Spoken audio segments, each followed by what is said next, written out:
Louvado seja nosso Senhor Jesus Cristo. Nós vamos dar continuidade à nossa reflexão sobre o mistério de Maria Santíssima, nosso 24º encontro, dando continuidade àquilo que nós havíamos falado na reflexão de sábado passado. Essa reflexão está em torno das bodas de Caná. Então vamos tentar ouvir esse texto do capítulo 2 do Evangelho de São João, do versículo 1 até o versículo 12. No terceiro dia, houve um casamento em Caná da Galileia e a mãe de Jesus estava lá. Jesus foi convidado para o casamento e os seus discípulos também. Ora, não havia mais vinho, pois o vinho do casamento havia acabado. Então a mãe de Jesus, lhe disse: eles não têm mais vinho. Respondeu-lhe Jesus: que queres de mim, mulher? Minha hora ainda não chegou. Sua mãe disse aos serventes: fazei tudo o que ele vos disser. Havia ali 6 talhas de pedra para a purificação dos judeus, cada uma contendo de 2 a 3 medidas. Jesus lhes disse: enchei as talhas de água. Eles as encheram até a borda. Então lhes disse: tirai agora e levai ao mestre-sala. Eles levaram. Quando o mestre-sala provou a água transformada em vinho, ele não sabia de onde vinha, mas o sabiam os serventes que haviam tirado a água. Chamou o noivo e lhe disse: todo homem serve primeiro o vinho bom, e quando os convidados já estão embriagados, serve o inferior. Mas tu guardastes o vinho bom até agora? Esse primeiro dos sinais, Jesus o fez em Caná da Galileia, e manifestou a sua glória, e os seus discípulos creram nele. Depois disso, desceram a Cafarnaum. Ele, sua mãe, seus irmãos e seus discípulos, e ali ficaram apenas alguns dias. Então nós vamos meditar um pouco dentro de uma perspectiva também da presença de Maria dentro dessa cena de Caná. O sinal de Caná, as bodas de Caná, é único, é uma única referência no Novo Testamento. Nenhum outro evangelho, nem Mateus, nem Marcos, nem Lucas, faz referência a esta festa de casamento em Caná da Galileia. Não se deve, se nós tomarmos outros textos do Novo Testamento, não se deve duvidar da multiplicação dos pães, dos milagres realizados por Jesus. Nós vemos isso em Marcos, capítulo 6, versículo 30 a 44, Marcos, capítulo 8, versículo 1 ao versículo 10. Como também São João, no capítulo 6. Esses textos estão testemunhados também em Mateus. Todos Mateus, Marcos e Lucas falam de 2 multiplicações dos pães. João só fala uma. Diante da afirmação de que Jesus multiplicou os pães e os peixes, deve-se duvidar de que a transformação da água e do vinho pode ter acontecido? Não. O extraordinário nós encontramos nessas cenas da multiplicação, como também encontramos este extraordinário na transformação da água em vinho. Um teólogo oriental, Darré, ele é perito em direito oriental, ele estudou bem os costumes nupciais judaicos e descobriu que o suprimento de vinho dependia dos presentes que os convivas davam. Isto é, eram as pessoas que davam como presente o vinho para a festa. Então, o vinho usado na festa é um presente dos convidados. Então, todos levavam vinho. Jesus e seus discípulos, provavelmente em virtude da pobreza, falharam em abastecer, a festa. Eles falharam neste dever. E provavelmente foram eles a causa da escassez do vinho. Nesta festa, Maria chama a atenção de Jesus para a desesperadora situação. Mas Maria espera alguma resposta ou ação da parte de Jesus. Na tese de Derrê, Maria poderia ter lembrado a Jesus o resultado de sua falha em observar o costume de um presente nupcial, que era ter levado vinho, já que ele e seus discípulos eles deveriam ter levado vinho, e ao não levar, faltou vinho para a festa. Na resposta de Jesus, não há indicação de que Maria está sendo censurada por estar fora de ordem. Aqui se nega a função de Maria, não a pessoa de Maria. É bom deixar um detalhe bem claro, que praticamente João não quer fazer um relato, um noticiário sobre um casamento e aquele casamento veio a faltar vinho. Não é um relato. João tem uma perspectiva de mostrar através daquele dado, daquele texto que ele elabora, para mostrar um dado teológico, o fundamento que é base para a compreensão do mistério de Jesus. Então, a cena de Caná, ela está centrada em Jesus Cristo, como mostragem daquilo que Jesus é, como anunciação daquilo que Jesus é. Então, ali não é uma função de descrever fatos em detalhes. Ali não, simplesmente colocado o texto, mas o objetivo daquele texto da boda de Caná é teológico. A centralidade em Cristo, do qual também nós sabemos que Maria age em função do Cristo, porque a centralidade do Evangelho é Jesus Cristo. A persistência de Maria em face da recusa. Jesus faz entender que ele não estava recusando o pedido dela.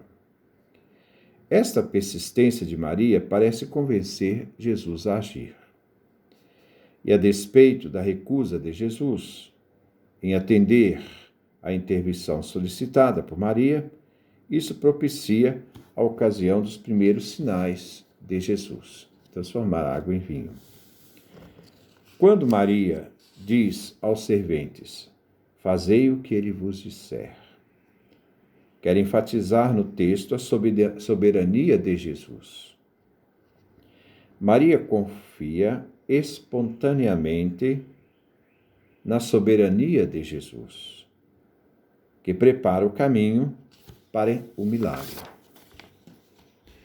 O que parece ser um pedido natural da parte de Maria, vem seguida de uma recusa da parte de Deus, como se o pedido de Maria afetasse de algum modo a substância do mistério de Jesus. Minha hora ainda não chegou. Em Caná se realizou o início dos sinais de Jesus. Este milagre revela a glória de Jesus. E seus discípulos creram nele, a revelação da pessoa de Jesus. João acentua a cena nas substituições das águas para as purificações judaicas, não na transformação da água em vinho, nem no vinho resultante. A ênfase primária do relato de Caná não está em Maria ou sua intercessão. Maria está a serviço de Cristo e do mistério de Cristo. Nem na insistência dela ao filho, nem sobre a reação do mordomo ou do noivo. O cenário principal é que Jesus é o enviado do Pai que veio trazer a salvação ao mundo. E o que resplandece é sua glória.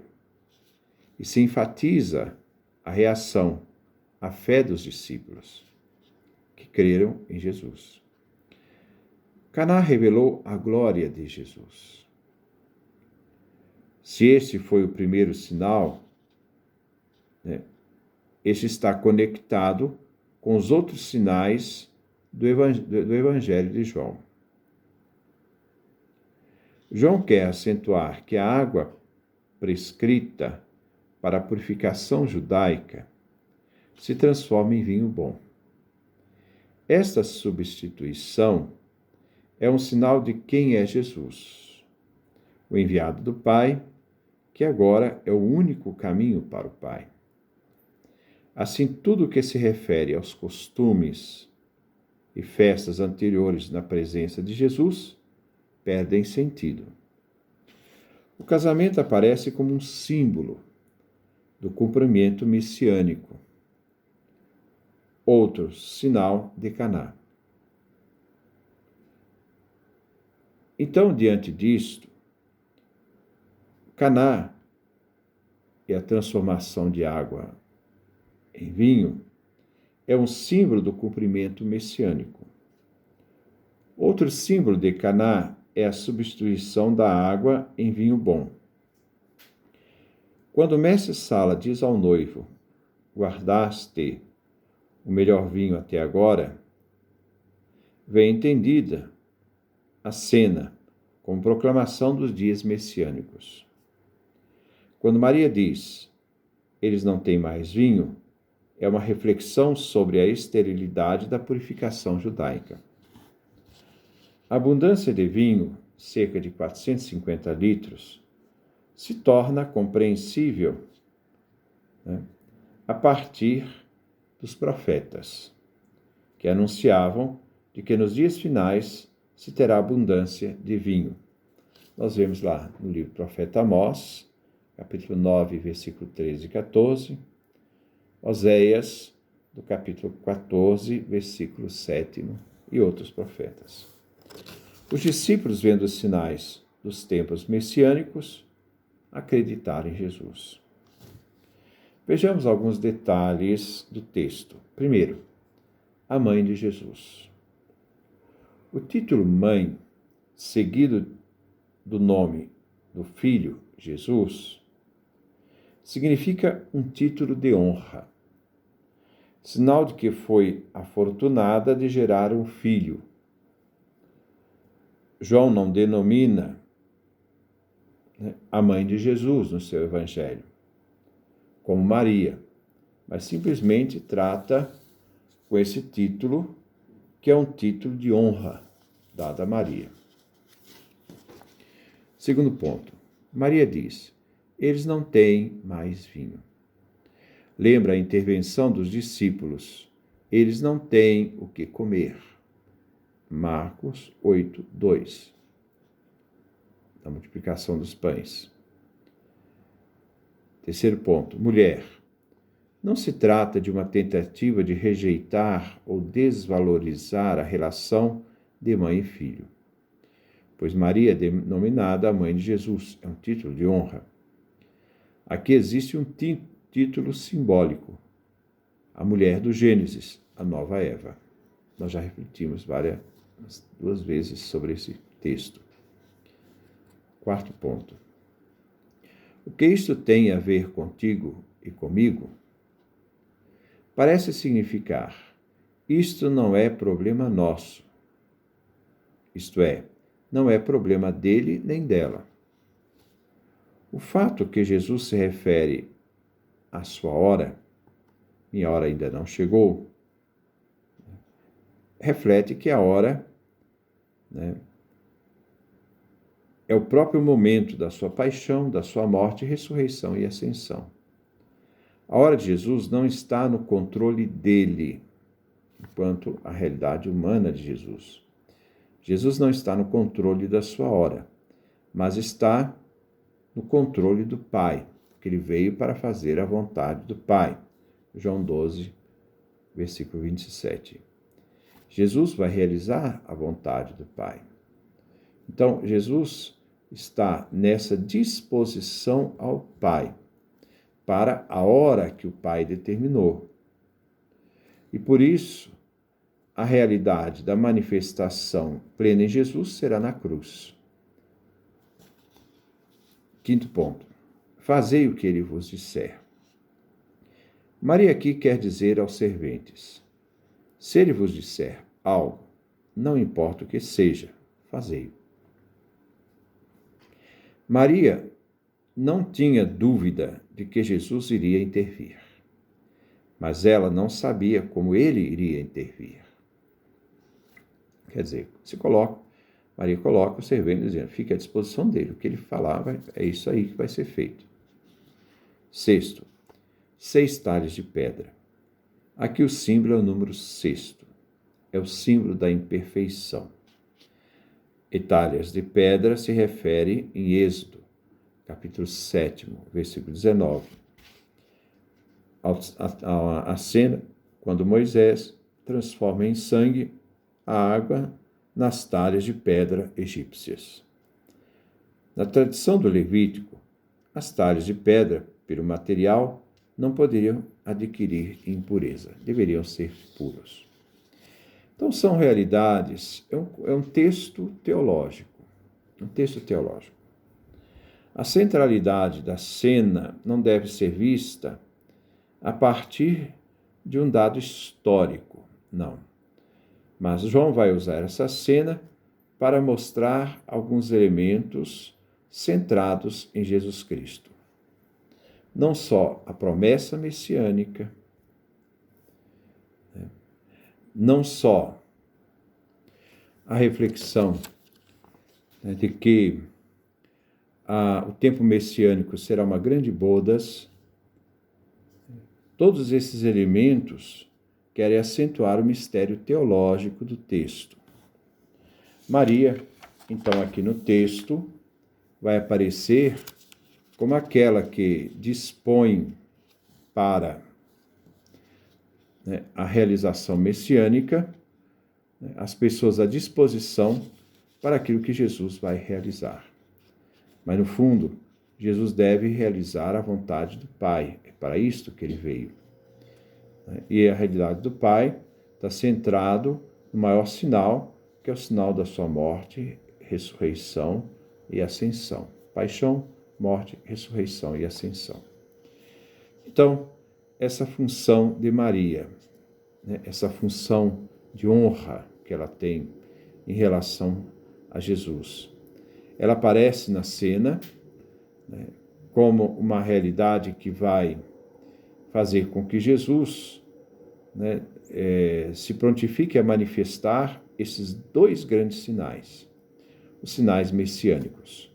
Primeiro, as bodas, para significar que Jesus é a realização dessas grandes bodas, as bodas do final do tempo, para manifestar não só a questão das bodas, mas a questão do vinho, do grande banquete final, mas também mostrar essa realização de que Jesus veio trocar aquela realidade que se tornou caduca, a purificação dos judeus, para uma realidade transbordante de vinho novo, numa grande festa, de um grande sentido escatológico.